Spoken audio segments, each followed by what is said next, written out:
영국 역사입니다. 역사의 용광로, 안개 낀 섬나라인 영국은 어떻게 세계를 지배했을까요?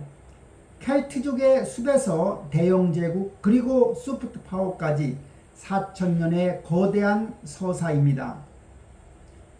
영국은 지리적 한계가 있었지요. 프랑스처럼 비옥한 대지도 없었던 곳입니다.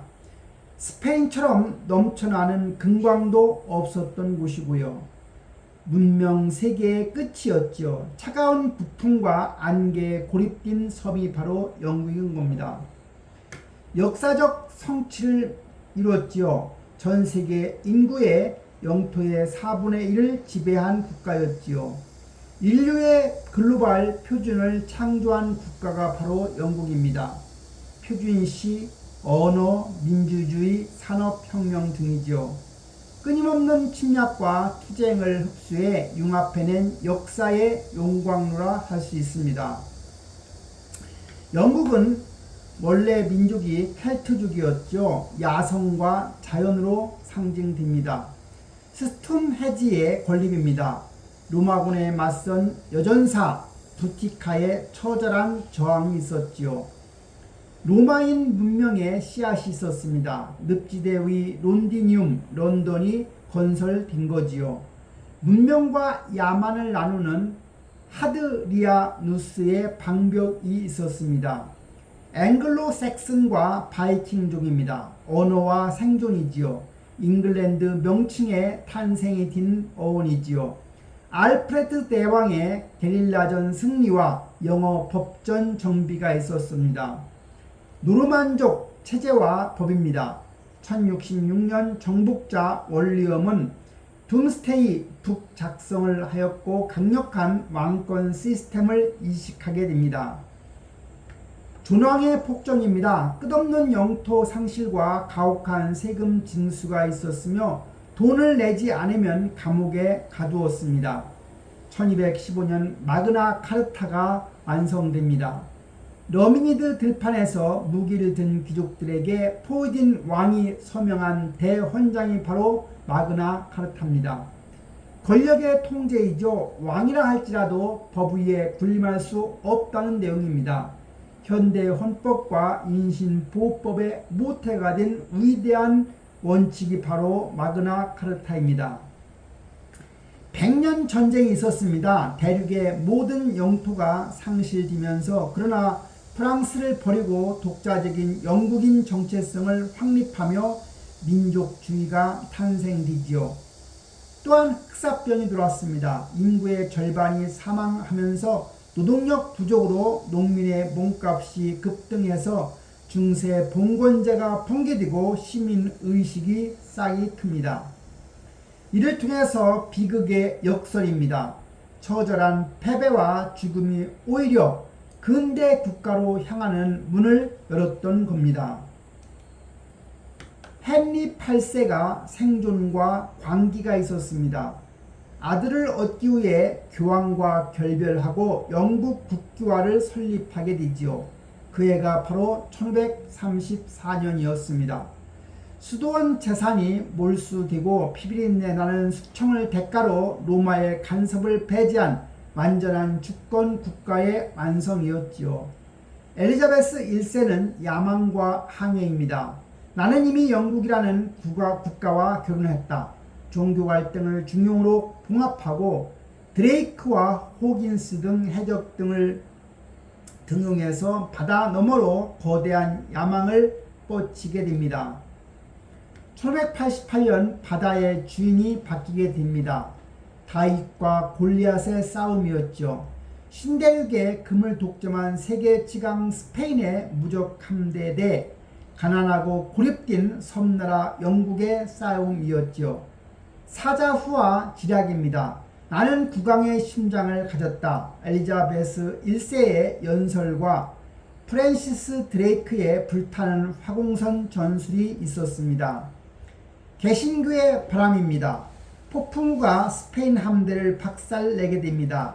바다의 주인이 바뀌고 대영 제국의 장엄한 항해를 알리는 역사적 신호탄이 됐던 겁니다.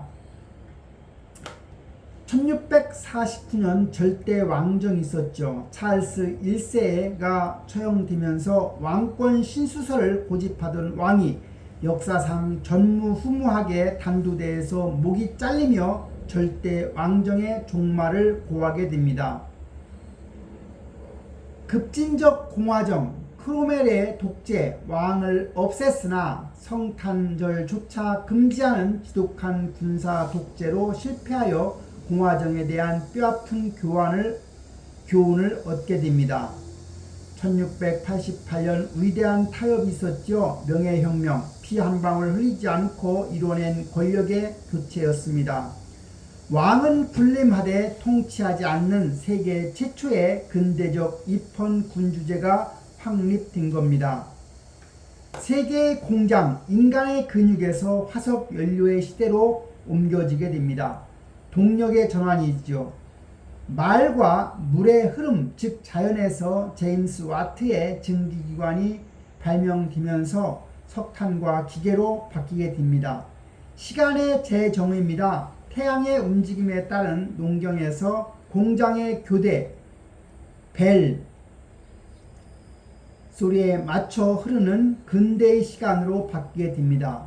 문명의 가속입니다. 간의 수공업에서 전 세계 5대양을 가로지르는 증기선과 철도 네트워크로 변모하게 됩니다. 팍스 브리타니카, 해가 지지 않는 제국이 되었던 겁니다.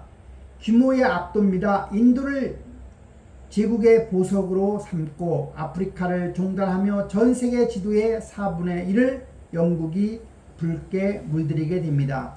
문명의 과시입니다. 1851년 수정궁에 박람회가 있었고 증기기관차와 타자기 등 압도적인 산업력을 전 세계에 증명하게 됩니다. 영광과 고독이 있었죠. 제국은 끝없이 팽창했으나 남편을 잃고 40년간 상복을 입은 빅토리아 여왕의 깊은 고독이 공존하던 시대였습니다. 제국의 그림자, 가장 낮은 곳의 피와 땀입니다. 빛은 바로 번영의 정점이었죠. 세계의 화폐가 된 파운드와 수정궁 샹들리에 아래 샴페인을 즐기는 귀족 사이와 막대한 부의 축적이 있었습니다. 반면에 그림자는 자유방임의 잔혹함입니다.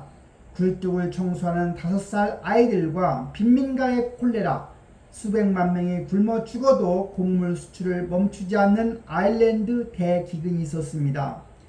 진화의 씨앗입니다. 이 처절한 고통과 극심한 빈부의 격차는 훗날 노동조합과 현대복지국가를 향한 새로운 투쟁의 씨앗이 되었습니다. 생존의 용광로, 폭발하는 지옥과 불굴의 평정심이죠. 1차 세계대전은 바로 참호전의 지옥이었습니다. 프랑스 솜 강가에 참극이 있었죠. 낭만적 전쟁의 환상이 깨지고 예상 후 스트레스에 시달리는 잃어버린 세대의 탄생이라 할 수 있습니다. 제2차 세계대전은 덩케르크와 런던입니다.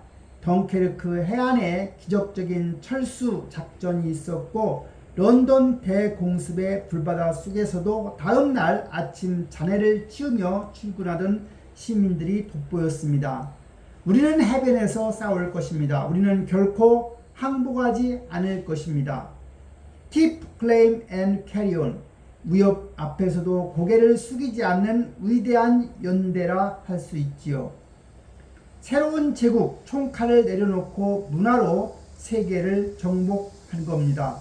새로운 사회에 대한 계약이죠. 1948년 세계 최초 무상의료 NHS를 도입해서 요람에서 무덤까지라는 말이 나오게 됩니다.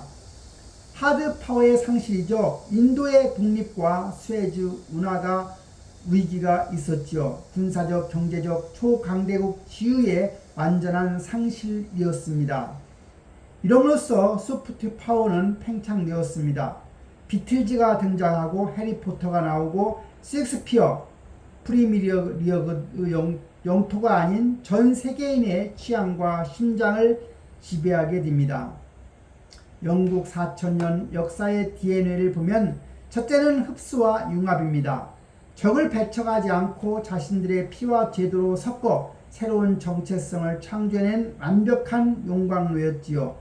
타협과 진화입니다. 단두대의 피비린내나는 폭력을 겪은 후에 극단을 피하고 의회 민주주의와 복지국가라는 평화로운 합의점을 찾아낸 실용주의였습니다. 불굴의 평정심입니다. 절대적인 위협 앞에서도 두려움을 연대로 극복하고 묵묵히 일상을 지켜낸 강인한 마인드라겠습니다. 위대함이란 완벽하면서 오는 것이 아니라 무수한 시련 속에서 더 나은 질서를 찾아내는 집념에서 오는 겁니다.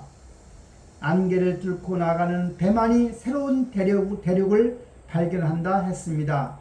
유니온 잭의 세 줄기 선이 합쳐져 하나의 깃발이 되듯 수천 년의 약탈, 투쟁 그리고 타협의 융합이 오늘날 인류의 글로벌 스탠다드를 만들었던 겁니다. 과거 제국의 향수와 브렉시트의 불확실성 속에서도 영국의 역사는 증명하고 있습니다.